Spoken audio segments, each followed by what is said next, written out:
Hello students. तो इस video में हम लोग करेंगे क्लास 7 का साइंस का चैप्टर 2। इसका नाम है न्यूट्रिशन इन एनिमल्स। ये न्यूट्रिशन क्या होता है, जैसे कि हम पहले पिछला वीडियो में हम बताए थे कि न्यूट्रिशन क्या होता है कि जिस तरह से खाना लेते हैं हम लोग और उसको यूटिलाइज करते हैं, उस मोड को हम लोग क्या कहते हैं, न्यूट्रिशन कहते हैं। जैसे यहाँ पे देखिए, the process of intake of food and its utilization by the body of an organism is known as nutrition. Nutrition क्या हुआ? The process of intake of food and utilization, utilize करेगा हम लोग का बॉडी के द्वारा, उसका यूटिलाइज किया जाएगा, तो उसको हम लोग क्या कहेंगे, न्यूट्रिशन कहेंगे। इस चैप्टर में हम लोग को पढ़ना है क्या, होलोजोइक न्यूट्रिशन क्या होता है और उसका स्टेप्स के बारे में, ह्यूमन बीइंग में भी और ऑर्गेनिजम्स, अलग अलग ऑर्गेनिजम्स में भी। ओके, तो सबसे पहले देखेंगे क्या यहाँ पे होलोजोइक न्यूट्रिशन क्या होता है। When an organism consumes solid or liquid organic matter and digests, absorbs and assimilates it, the mode of nutrition is known as holozoic nutrition। यानी क्या होता है कि जिस तरह से कोई भी ऑर्गेनिजम्स खाना खाता है, ठीक है, उसको डाइजेस्ट करता है और डाइजेशन के बाद जो एब्जॉर्ब होता है न्यूट्रिएंट्स, एक्स्ट्रा न्यूट्रिएंट्स सब जो एब्जॉर्ब होता है, उस प्रोसेस को हम लोग क्या कहेंगे, उस मोड ऑफ न्यूट्रिशन को हम लोग क्या कहेंगे, होलोजोइक न्यूट्रिशन कहेंगे। ओके, ये जो होलोजोइक न्यूट्रिशन जो होता है वो होलोजोइक एनिमल्स के द्वारा होता है, मतलब जैसे हम लोग, ठीक है। तो ये जो एनिमल्स सब जो होगा, होलोजोइक न्यूट्रिशन जो करता है एनिमल्स सब, हर्बीवोरस भी हो सकता है, कार्निवोरस भी हो सकता है और ओमनिवोरस भी हो सकता है। हर्बीवोरस क्या होता है, प्लांट ईटिंग एनिमल्स। कार्निवोरस क्या होता है, फ्लेश ईटिंग एनिमल्स। और omnivorous plant as well as flesh eating animals.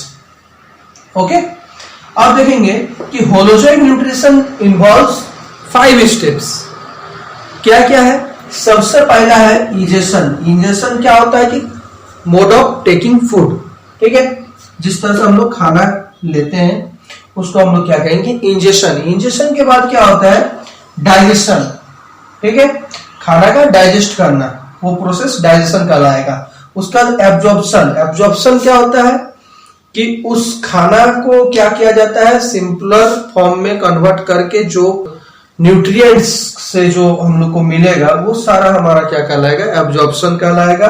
Assimilation भी क्या होता है कि न्यूट्रिएंट्स का जो एब्जॉर्प्शन होगा उसको एसिमिलेशन कहते हैं।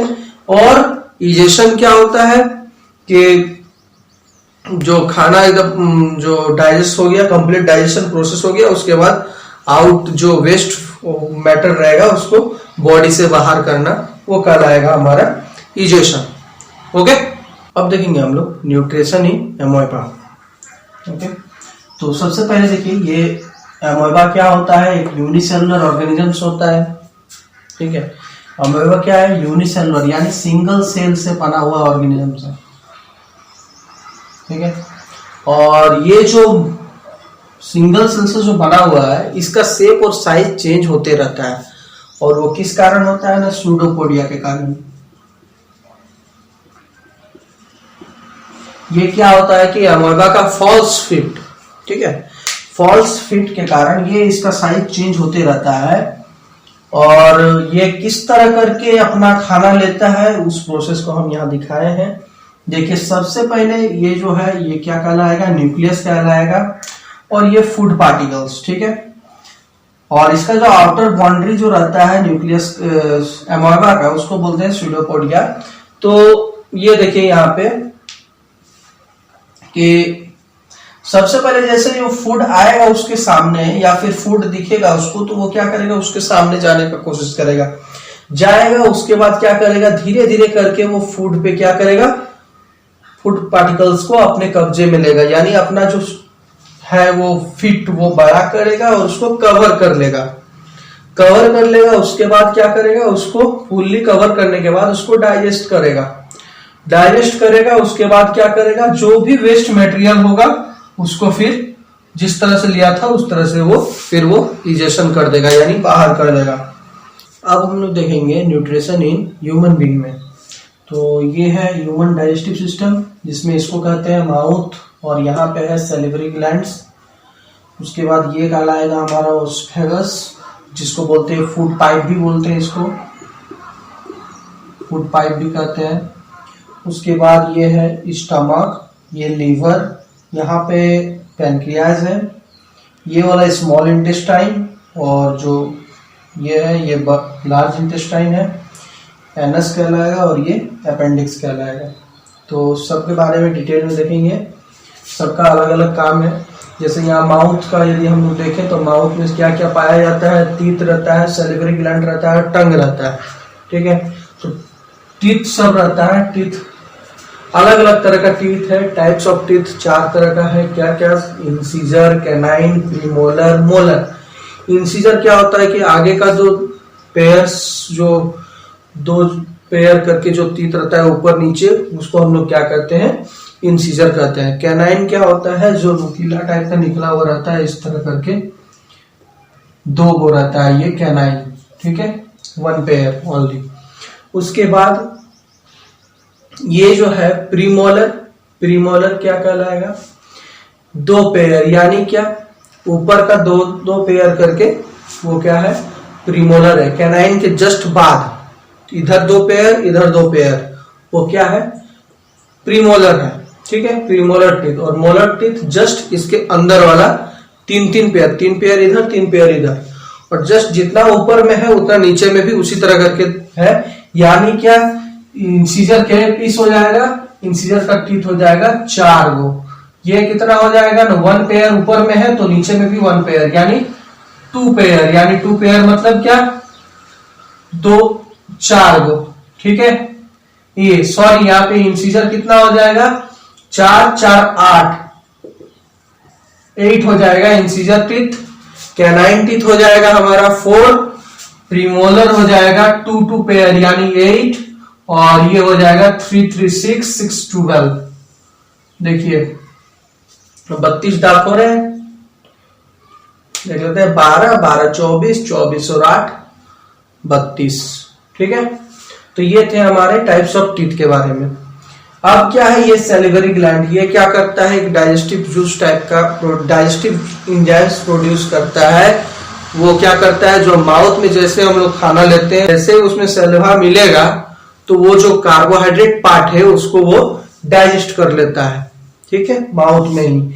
और ये जो टंग है ये हम लोग को टेस्ट के बारे में बताता है, मस्कुलर ऑर्गन, मसल्स से बना हुआ रहता है।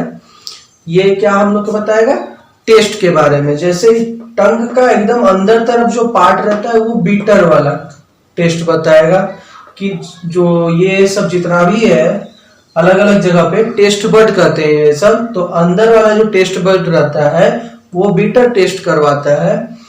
इधर जो साइड वाला रहता है वो क्या करता है, सोर टेस्ट। उससे जस्ट बगल में जो रहता है वो सॉल्ट, और उससे स्वीट प्लस सॉल्ट दोनों कराता है। और जो आगे वाला पार्ट रहता है टंग का, वो सिर्फ क्या करता है, स्वीट को डिटेक्ट करता है। ओके, अब देखेंगे अगला पार्ट, ओसोफेगस, जिसको फूड पाइप भी कहा जाता है, ठीक है। इसमें जैसे ही हम लोग फूड को खाएंगे तो वो पेट तक जाएगा। वो कैसे करके जाता है, वेव टाइप का फॉर्म करके, और इस तरह करके वो जहां फूड पार्टिकल से वहां पे वो खुल गया है, फिर वो क्या हो गया, चिपक गया, फिर वो बड़ा हो गया, फिर वो चिपक गया। यानी क्या कि ये जो मूवमेंट जो कर रहा है, इस मूवमेंट को क्या करते हैं, पेरिस्टाल्सिस, ठीक है। मूवमेंट ऑफ फूड को हम लोग क्या कहेंगे, पेरिस्टाल्सिस कहेंगे। किसके द्वारा ना, ओसोफेगस के द्वारा जो मूवमेंट जो होता है फूड का, उसको कहेंगे हम लोग क्या, पेरिस्टाल्सिस। और वो उस तरह करते हुए वो स्टमक तक जाएगा। ओके, अब स्टमक में क्या होता है,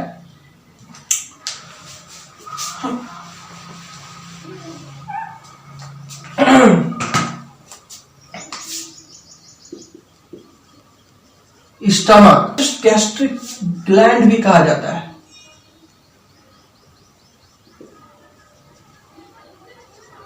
ठीक है। इसको गैस्ट्रिक ग्लैंड भी कहते हैं, जिसमें 3 चीज पाया जाता है, सीएल, पेप्सिन,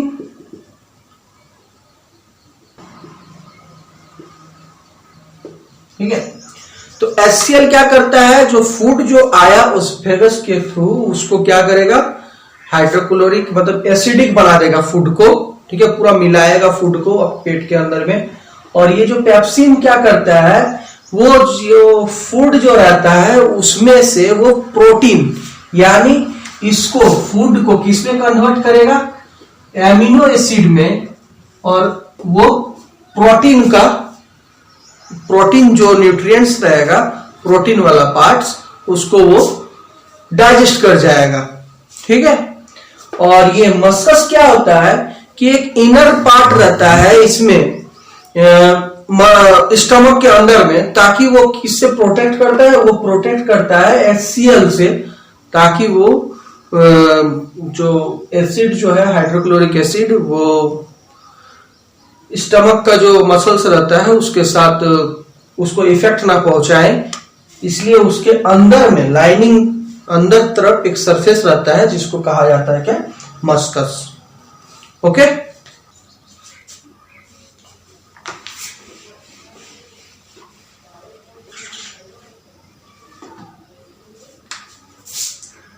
अब देखेंगे लीवर क्या है। ये सबसे बड़ा जो ग्लैंड कहते हैं, सबसे बड़ा ग्लैंड है बॉडी का, ठीक है।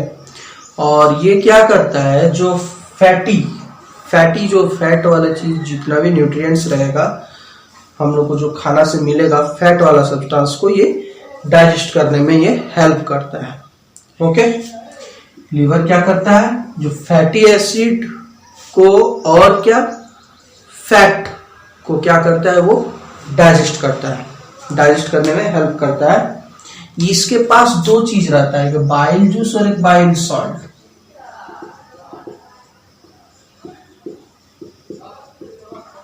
बाइल जूस और बाइल सॉल्ट। बाइल जूस क्या करता है अल्कलाइन करता है, मतलब बेस कन्वर्ट करता है। जो एसिडिक हुआ था स्टमक में, एसिड वाला खाना हो गया था, उसको किसमें कन्वर्ट करेगा, जितना वो प्रोटीन में कन्वर्ट कर पाया कर लिया। उसके बाद जो रेस्ट वाला जो रहेगा खाना, बचा हुआ खाना, उसको क्या करेगा, ये बाइल जूस उसको क्या करेगा, फैटी जो उसको अल्कलाइन करेगा सबसे पहले। और ये जो बाइल सॉल्ट रहता है वो क्या करता है, जो फैट जो रहता है, बड़ा बड़ा फैट सब रहता है, उसको छोटा छोटा फैट्स में वो कन्वर्ट करता है, ठीक है। उसके बाद जो ये जो होता है पैनक्रियाज क्या करता है,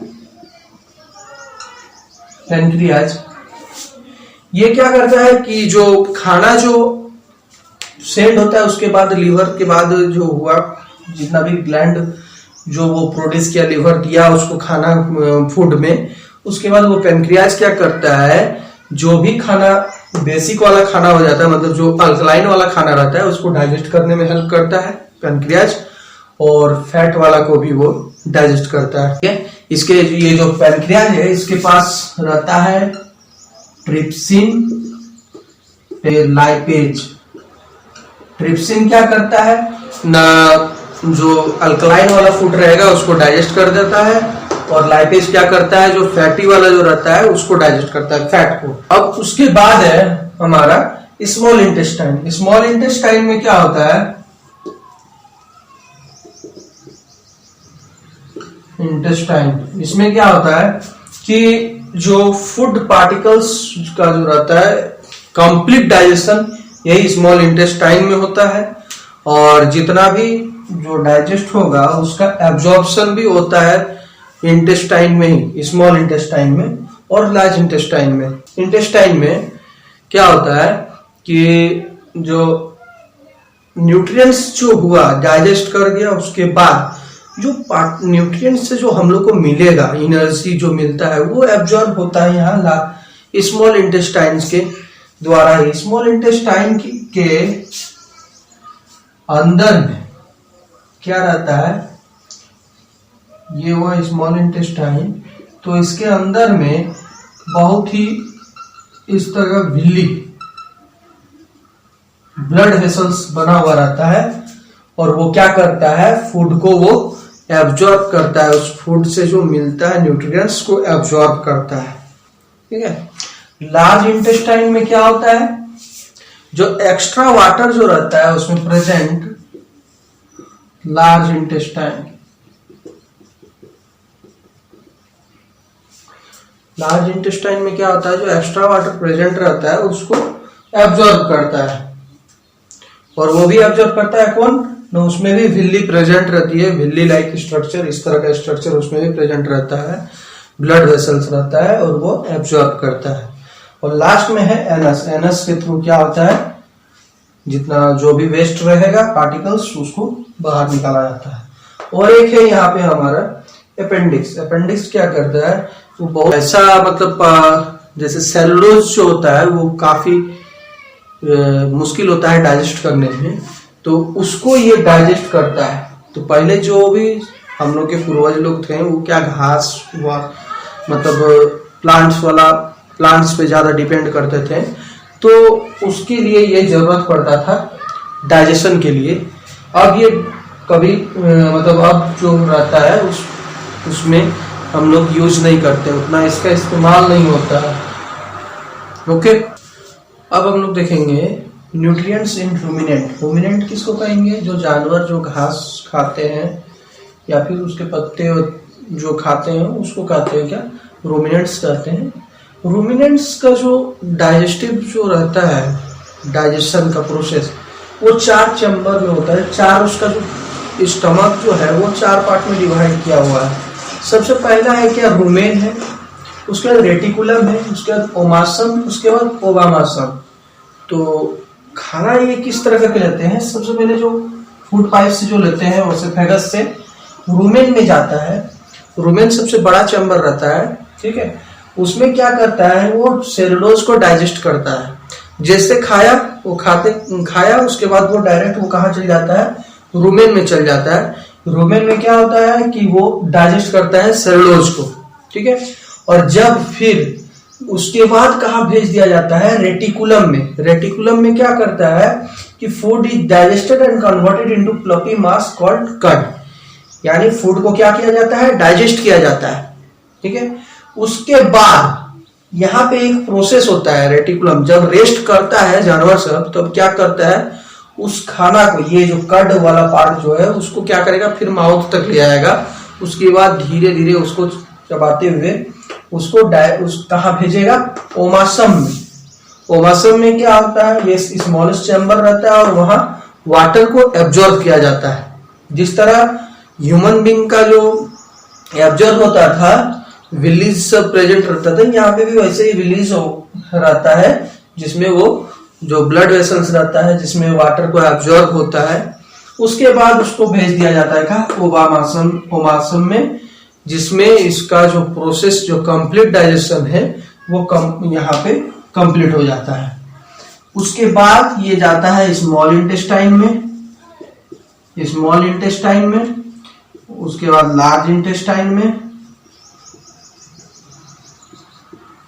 और उसके बाद इजेक्ट हो जाता है, इजेशन हो जाता है। ओके, तो इस तरह से ये कंप्लीट हुआ और ये जो चैप्टर भी था न्यूट्रिशन इन एनिमल्स कंप्लीट हुआ। जिस किसी को भी यह वीडियो अच्छा लगा हो वो लाइक करें, सब्सक्राइब करें। धन्यवाद।